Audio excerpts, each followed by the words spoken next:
Hello बच्चों, आज का टॉपिक जो है हमारा वो रहेगा। आई होप कि दिख रहा होगा आपको सारा। Torque acting on an electric dipole when placed within uniform electric field. No question arise कि यूनिफॉर्म इलेक्ट्रिक फील्ड का आपको आइडिया है और फिजिक्स में क्यों हम यूनिफॉर्म इलेक्ट्रिक फील्ड से सारी डेरिवेशनें करती हैं, है ना। इसका आइडिया आपको है। अब इलेक्ट्रिक डाइपोल का आपको आइडिया है।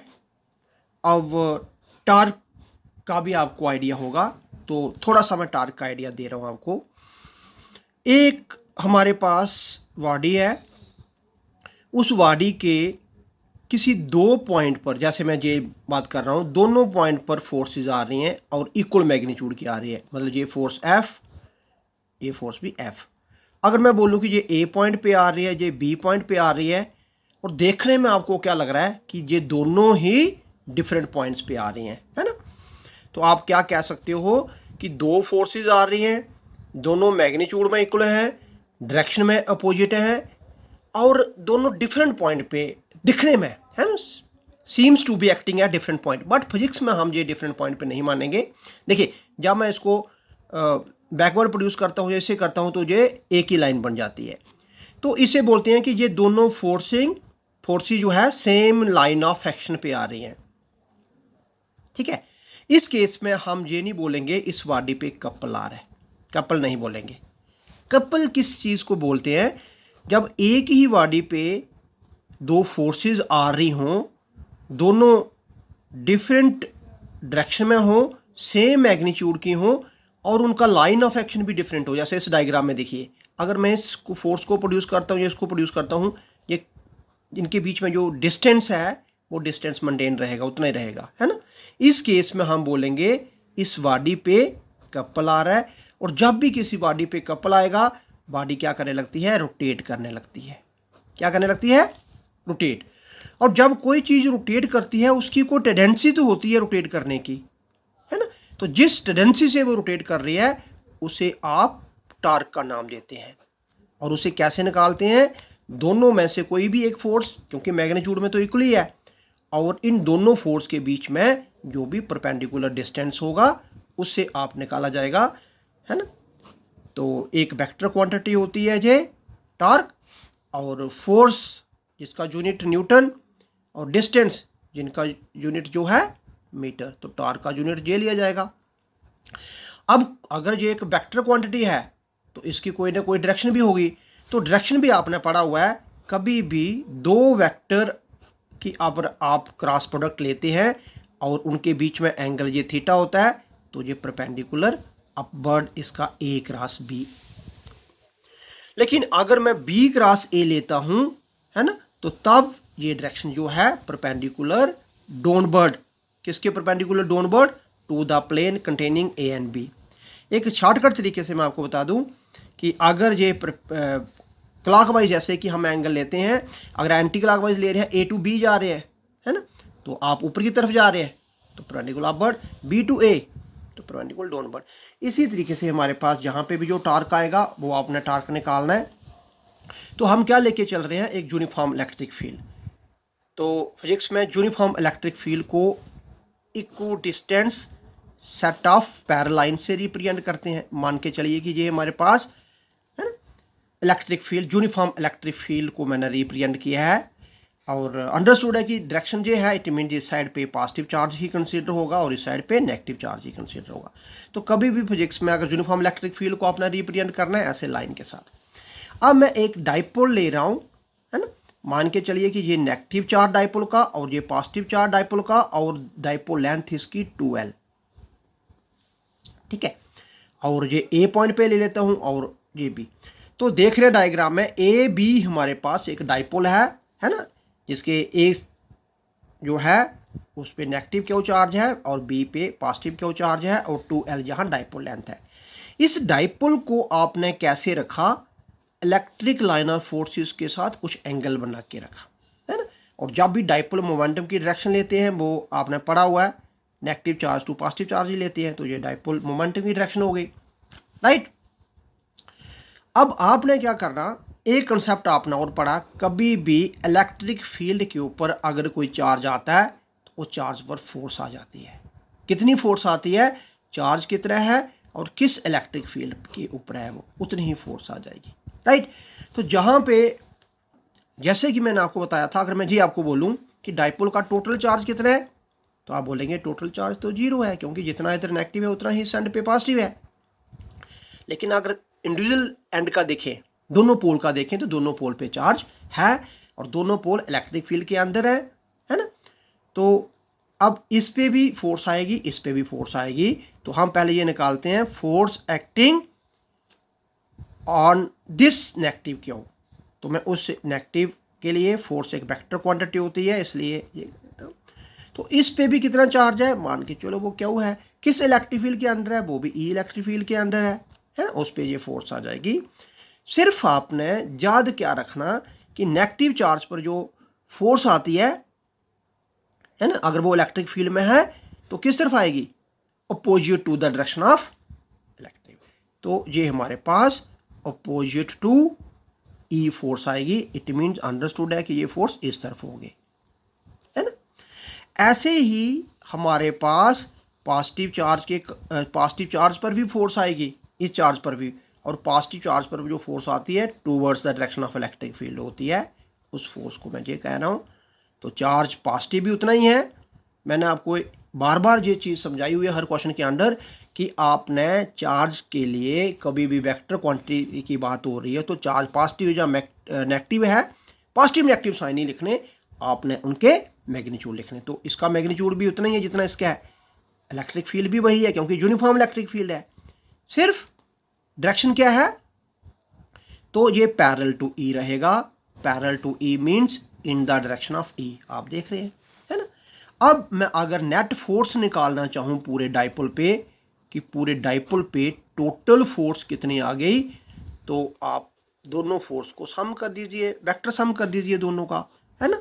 आप पॉजिटिव चार्ज की फोर्स पॉजिटिव डायरेक्शन में है इसलिए मैं उसे क्यू ई लिखूंगा, और नेगेटिव चार्ज की फोर्स जो है नेगेटिव डायरेक्शन में है उसे मैं माइनस क्यू ई लिखूंगा।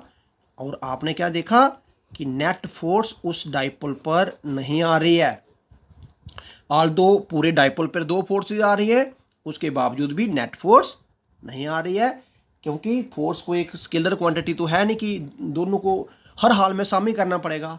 फोर्स एक वेक्टर क्वांटिटी है, उसको उसके डायरेक्शन देख के भी हमें आइडिया लगा सकते हैं कि हमें उसे सम करना है या उनको माइनस करना है ना। इन रियलिटी हम कर सम ही रहे हैं, जहाँ देखो मैंने सुपरपोजिशन प्रिंसिपल लगाया, लेकिन इसके डायरेक्शन अपोजिट होने से इधर मैंने माइनस साइन लगा दिया, टोटल फोर्स 0 आ गई। तो नेट फोर्स 0 होने के बावजूद भी हम देखते हैं क्या उस पर टार्क अभी आता है, या टार्क जो है वो 0 हो जाता है। अब लेकिन ये फोर्सेस जो हैं ये कपल जरूर बना रही हैं। आप देख रहे हैं एफ पॉजिटिव फोर्स और एफ नेगेटिव फोर्स, क्या है ये कंडीशन सेटिस्फाई कर रही हैं, दोनों ही मैग्नीट्यूड में इक्वल है, बिल्कुल आपने देखा, ठीक है, दोनों ही अपोजिट डायरेक्शन में है, बिल्कुल आपने देखा, और दोनों का ही लाइन ऑफ एक्शन भी डिफरेंट है ना। लाइन ऑफ एक्शन भी डिफरेंट है। लाइन ऑफ एक्शन मैं समझा चुका हूँ आपको। अगर मैं इसको बैकवर्ड प्रोड्यूस करता हूँ या इसको फॉरवर्ड प्रोड्यूस करता हूँ, इस साइड प्रोड्यूस करता हूँ इसको, तो ये इनके बीच में ये कभी भी ये इंटरसेक्ट नहीं करने वाले हैं, है ना। तो लाइन ऑफ एक्शन डिफरेंट है, लेकिन इसका मतलब हो गया कपल जहाँ पर बन रहा है, जब कपल बनेगा तो टार्क भी बनेगा, है ना। क्यों? क्योंकि कपल बनने पे वो रोटेट जरूर करेगी। तो टार्क कितना इस बॉडी पर आ रहा है, तो टार्क निकालने का फार्मूला आपको बताया था, ये टॉ इसका सिंबल होता है। दोनों में से कोई एक फोर्स, तो मान के चले मैं पॉजिटिव वाली फोर्स ले लेता हूँ। हाँ, अब क्वेश्चन है परपेंडिकुलर डिस्टेंस, ए बी तो परपेंडिकुलर डिस्टेंस है ही नहीं, तो हम क्या करते हैं, इसको प्रोड्यूस करते हैं और जहाँ से एक परपेंडिकुलर ड्रा करता हूँ, तो ये सी पॉइंट पर कट हो गया। इट मीन्स दोनों फोर्स के बीच में जो परपेंडिकुलर डिस्टेंस है वो बी सी, और परपेंडिकुलर डिस्टेंस एक स्ट्रेट लाइन डिस्प्लेसमेंट मानी जाएगी, ये आ गया।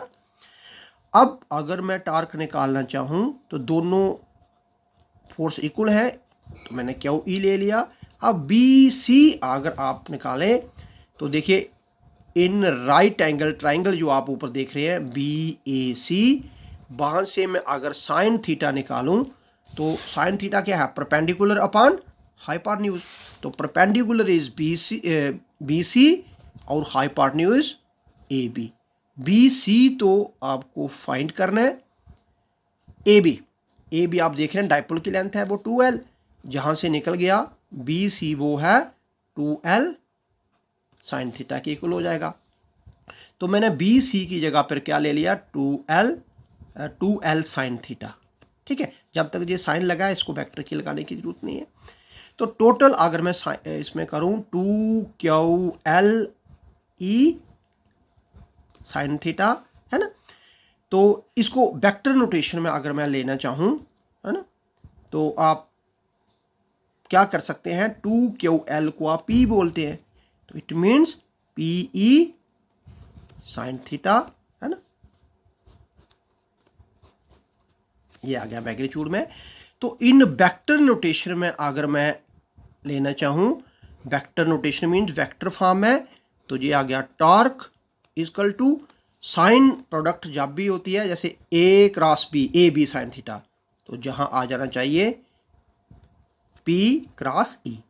अब आप देख रहे हैं डायरेक्शन क्या रहनी चाहिए इसकी, तो आपने अभी इस डायग्राम में देखा P की डायरेक्शन क्या है ऐसे, E की डायरेक्शन क्या है इस तरफ, है ना, और हमारा P to E एंगल आ रहा है ना, थीटा जो भी बन रहा है, इट मीन्स इस तरफ टॉर्क की डायरेक्शन रहनी चाहिए।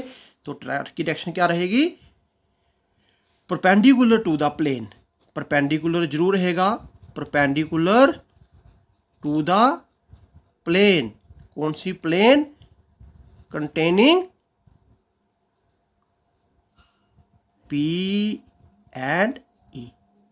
तो इस तरीके से आप ये टार्क वाला क्वेश्चन ले सकते हैं। टार्क आ रहा है आपने, और आपने क्या देखा कि टोटल फोर्स 0 होने के बावजूद भी उस पर नेट टार्क 0 नहीं आया। अब क्वेश्चन ये है कि आपने बोला कि उस पर टार्क आया, टार्क आने का मीनिंग हो गया कि वो रोटेट किया, है ना। रोटेट का मीनिंग हो गया कि कहीं ना कहीं उस डाइपोल के पास एनर्जी है ना। पहले उसकी एनर्जी जो थी वो नहीं थी, और जैसे ही डाइपोल पे रखा, डाइपोल को इलेक्ट्रिक फील्ड पे रखा, तो वो रोटेट करने लगा, और रोटेट करने लगा इट मीन उसके पास एनर्जी है। तो अब हमारे पास कोई भी एनर्जी पोजीशन के कारण हो तो उसे पोटेंशियल एनर्जी बोला जाता है, potential energy of the dipole. कब, जब वो फील्ड पे है, यूनिफॉर्म फील्ड पे है। तो आपने देखा कि इलेक्ट्रिक फील्ड की डायरेक्शन ऐसे थी, और हमारे पास डाइपोल मोमेंट ऐसे रखा था आपने कि मान के चलें पहले ही हमारे पास कोई एंगल थीटा बना के रखा हुआ है। तो इस पे अभी आपने पढ़ा कितना टार्क आया, इस पे डाइपोल मोमेंट कितना है, कितनी फील्ड पे रखा हुआ है, और डाइपोल मोमेंट में और फील्ड की डायरेक्शन में क्या एंगल है, ये टार्क आया। इस टार्क आने से ये क्या करेगा, रोटेट करेगा, है ना। तो रोटेट करेगा तो मान के चलो कि फॉर डी थीटा रोटेशन के लिए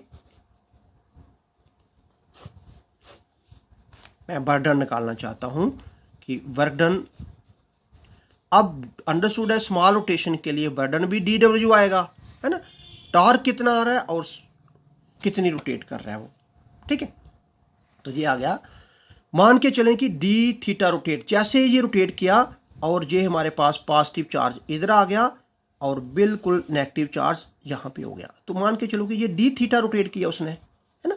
ये तो पहले पोजीशन थी जिस पोजीशन पे आपने रखा, आपने एनर्जी से वो डी थीटा रोटेट कर गया, तो इतना से रोटेशन के लिए इतना वर्क डन करना पड़ा।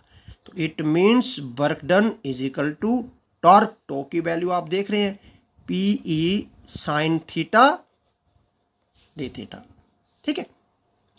लेकिन हमें अगर टोटल वर्क डन निकालना होगा, है ना, कब, अगर हमारे पास पहले इनिशियली एंगल वो θ1 बना रहा है और θ1 बना के वो θ2 चला जाता है, तो टोटल वर्क डन कितना हो गया। तो मान के चलो कि ये इनिशियली एंगल हमें इसे θ1 ले रहे हैं, अब ये टोटल एंगल हमारे पास ये θ2 है, और इसमें आप देख रहे हैं θ2 कितना बन जाएगा, θ1 प्लस डी थीटा जो है वो θ2। तो जब थीटा 1 से थीटा 2 पर गया वो, तो उस केस में टोटल बर्डन कितना हो गया, तो आप within limits theta 1 to theta 2 इस स्मॉल बर्डन को इंटीग्रेट कर लें, है ना। ऐसा प्रोसीजर आप फिजिक्स में 11th में बहुत बार किया हुआ आपने, तो बिल्कुल उसी तरीके से ये।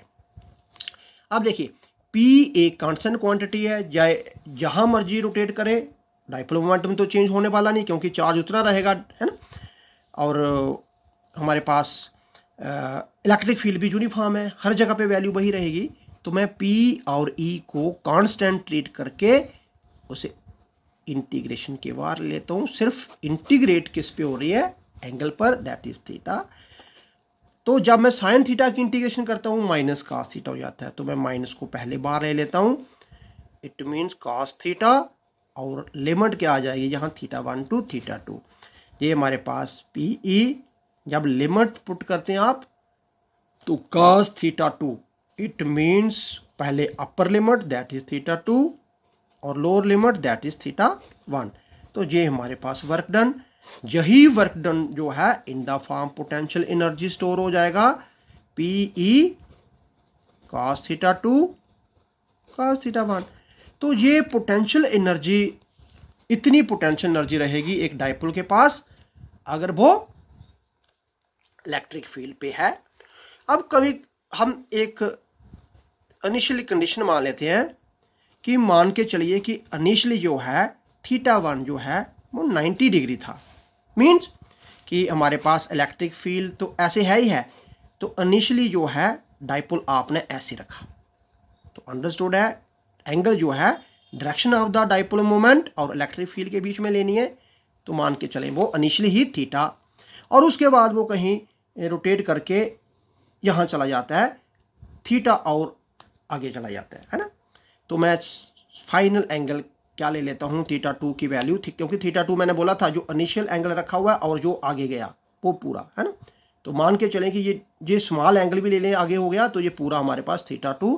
तो थीटा 2 को आप जब एक ही एंगल पे ये फार्मूला रिड्यूस हो जाएगा, तो थीटा 2 को आप थीटा लिखें। एक ही एंगल पे कैसे आप कह सकते हैं, क्योंकि जो भी cos 90 है वो 0 होने वाला है। तो potential energy is equal to minus PE, तो ये cos थीटा 2 जो है वो 90, थीटा 1 को आपने थीटा बोला, cos 90 0 हो जाएगा।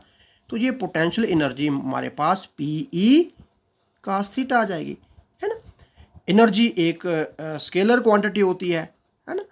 तो उसे आप क्या करते हैं, डॉट प्रोडक्ट से रिप्रेजेंट करते हैं। तो इसलिए अगर आपने, क्योंकि ये पी भी एक वेक्टर क्वांटिटी है, ए भी वेक्टर क्वांटिटी है, तो उसे वेक्टर नोटेशन में आपने ऐसे रिप्रेजेंट कर दिया, राइट। हमारे पास इस समय आप एक दो केस लेके चल सकते हैं। तो क्या स्पेशल केसेस लिए हमने, कि पहला केस मान के चलो कि हमारे पास थीटा जो है वो 0 डिग्री ले लेता हूँ मैं। तो पोटेंशियल एनर्जी जो है वो क्या बन जाएगी, इस फार्मूले से देखिए, माइनस PE, क्योंकि cos 0 1 हो जाएगा, और ये मिनिमम पोटेंशियल एनर्जी जो है वो बनेगी। इस केस में हम बोलेंगे डाइपोल जो है एक स्टेबल पोजीशन पे रहेगा। क्या होती है स्टेबल फिजिक्स पोजीशन में, जब किसी चीज़ की भी एनर्जी सबसे कम होगी, है ना, वो स्टेबल पोजीशन में, क्योंकि वो पोजीशन चेंज करने की कोशिश नहीं करेगा। लेकिन जब एनर्जी मैक्सिमम होगी, है ना, जैसे फॉर एग्जांपल एक मार्कर को मैंने यहाँ पे रखा हुआ है, अब अपने आप तो ये चेंज करेगा नहीं, क्यों, क्योंकि इसकी जो पोटेंशियल एनर्जी है वो 0 है। लेकिन अगर मैं मार्कर को उठा के यहाँ ले आता हूँ और अपने हाथ पीछे कर देता हूँ, तो मैं बोलूँगा मार्कर यहीं रुकेगा। तो ये जहाँ नहीं रुकना है, क्योंकि इस समय इसके पास एनर्जी है ना, और वो क्या करेगा, अनस्टेबल पोजीशन पे है जब एनर्जी है। तो देखो ये अपनी पोजीशन चेंज कर रहा है। तो ऐसे ही सेकंड केस में अगर लेता हूँ, अगर थीटा में 180 डिग्री लेता हूँ, तो ये पोटेंशियल एनर्जी उसकी क्या रहेगी, cos 180 की वैल्यू जब मैं जहाँ पुट करूँगा cos 180 -1 होता है, तो ये PE बन जाएगा। इट मीन्स इस केस में उसकी वैल्यू मैक्सिमम आ जाएगी, और इस केस में हम बोलेंगे डाइपोल जो है वो अनस्टेबल पोजीशन पे है ना। तो जहाँ पे आपने छोटा सा आइडिया लिया कैसे एक डाइपोल जो है उस पर कपल बनता है। जब कपल बनेगा इसका मतलब हो गया उस पर टार्क आ रहा है, टार्क आएगा तो वो रोटेट कर रहा है ना। तो instead of net force zero still it has torque, तो टार्क आने पे वो रोटेट करेगा। जब रोटेट कर रहा है वो, इट मीन्स उसकी पोजीशन के कारण वो कितना रोटेट कर रहा है, कितनी टेंडेंसी है, उसी को टार्क बोलते हैं। जिसका मतलब हो गया उसकी पोजीशन के कारण जो है बर्डन करेगा, वो पोजीशन के कारण जो है उसकी एनर्जी बन रही है, जिसकी इसलिए हम बोलेंगे डाइपोल की पोटेंशियल एनर्जी। और उसका पूरा expression, when dipole is said to be stable form, है ना, when dipole is said to be unstable form when placed within the uniform electric field.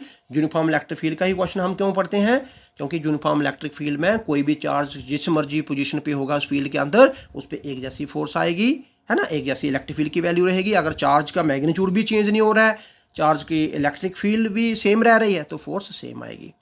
अब इसी के अपोजिट क्वेश्चन आता है कि अगर ये डाइपोल जो है वो नॉन यूनिफॉर्म फील्ड पे हो तब क्या होगा। तो अंडरस्टूड है कि डाइपोल जब नॉन यूनिफॉर्म फील्ड के अंदर आएगा, मान के चलो कि ये फील्ड है और ये नॉन यूनिफॉर्म है, पॉजिटिव चार्ज इस पॉइंट पर है तो जहाँ पे फील्ड की वैल्यू अलग है अगर ये नॉन यूनिफॉर्म है, नेगेटिव चार्ज अगर जहाँ पे है जहाँ ई की वैल्यू अलग है, तो अंडरस्टूड है जहाँ पे फोर्स अलग हो जाएगी, जहाँ पे फोर्स अलग हो जाएगी और फोर्स इक्वल नहीं रहेगी, है ना, तो नेट फोर्स जहाँ पे जीरो नहीं हो जाएगी। और यही रीज़न है कि यूनिफॉर्म इलेक्ट्रिक फील्ड पे जैसे मर्जी उसे रखा, दोनों चार्ज पर फोर्स जो है वो इक्वल मैग्नीट्यूड की आ रही है, अपोजिट डायरेक्शन की आ रही है और नेट फोर्स जीरो हो रही है। लेकिन जब वो नॉन यूनिफॉर्म फील्ड पे है, दोनों फोर्सेस अनइक्वल है, ठीक है, तो नेट फोर्स उन पे जीरो नहीं होगी। Thank you very much.